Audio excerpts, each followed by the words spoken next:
नमस्कार, बहुत बहुत स्वागत है आपका इंडिया जंक्शन में। मैं हूं आपके साथ पीयूष मणि अवस्थी।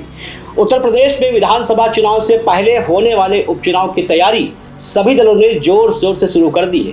बीजेपी कानून व्यवस्था और महिला सुरक्षा को एक बार फिर प्रभावी बनाने की कोशिश में है, तो वहीं समाजवादी पार्टी पीडीए के साथ ही ब्राह्मण को भी साधने में पूरा जोर लगा रही है।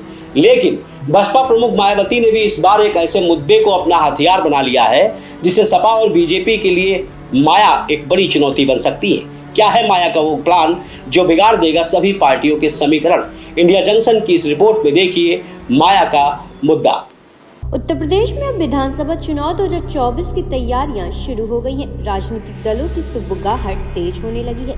तमाम राजनीतिक पार्टियां अपने प्रभाव में बढ़ोतरी के लिए मुद्दे को तलाश रही हैं। एक तरफ भारतीय जनता पार्टी की कोशिश कानून व्यवस्था और महिला सुरक्षा के मुद्दे को एक बार फिर प्रभावी बनाने की है, वहीं समाजवादी पार्टी पिछड़ा, दलित, अल्पसंख्यक यानी पीडीए कार्ड को प्रभावी बनाने के बाद ब्राह्मण वोट बैंक की तरफ नजर जमाती दिख रही है। वहीं अब इस रेस में मायावती भी जुड़ती दिख रही हैं। बहुजन समाज पार्टी अध्यक्ष मायावती की ओर से आरक्षण के मसले को एक बार फिर हरा करने की तैयारी की जा रही है। दरअसल आरक्षण एक ऐसा मुद्दा है जिसमें भारतीय जनता पार्टी लगातार घिरती रही है। मायावती भी अब इसी मुद्दे को जोर शोर से उठाने के मूड में है। दरअसल 2015 के बिहार विधानसभा चुनाव के दौरान लालू प्रसाद यादव ने इस मुद्दे को उठाकर नीतीश कुमार के साथ चुनाव लड़ा था।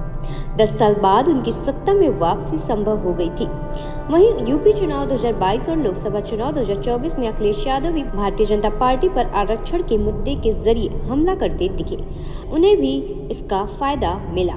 सपा अध्यक्ष ने राजनीतिक मैदान में एक नेगेटिव सेट किया है कि अगर भारतीय जनता पार्टी पूर्ण बहुमत की सरकार बनाने में सफल होती है और 400 पार के नारा को चुनावी मैदान में पा लिया जाता रहा है तो फिर संविधान बदल दिया जाएगा। सबसे बड़ा खतरा उन्होंने आरक्षण पर बताया था। अब मायावती भी उसी राह पर चलने की तैयारी में है। आरक्षण के मुद्दे को उठाकर बसपा प्रदेश भर में संगठन को मजबूत करने की तैयारी कर रही है। ग्राम सभाओं के माध्यम से पार्टी लोगों को आरक्षण के मसले पर जागरूक करेगी। इसके लिए बसपा के जिला से लेकर प्रखंड स्तर तक के अधिकारियों को विशेष दिशा निर्देश जारी किए गए हैं। पार्टी की कोशिश अनुसूचित जाति और अनुसूचित जनजाति वर्ग के वोटरों के बीच आरक्षण के मुद्दे को प्रभावित तरीके से स्थापित करने की है।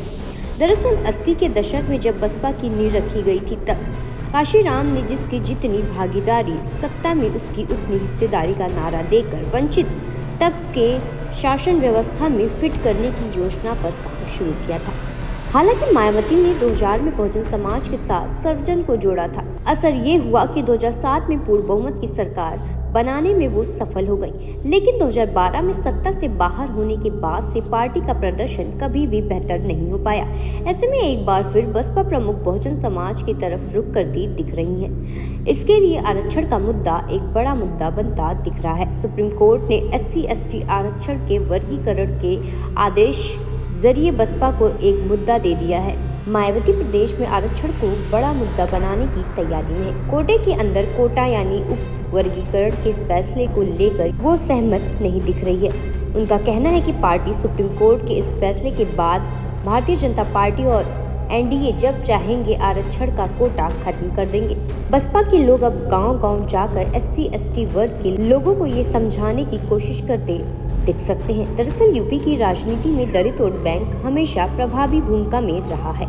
2024 के लोकसभा चुनाव में दलित vote bank Congress Samajwadi party गठबंधन की तरफ शिफ्ट होता दिखा। इससे पहले यूपी चुनाव 2022 के दौरान दलित वोट बैंक का रुझान भारतीय जनता पार्टी की तरफ था।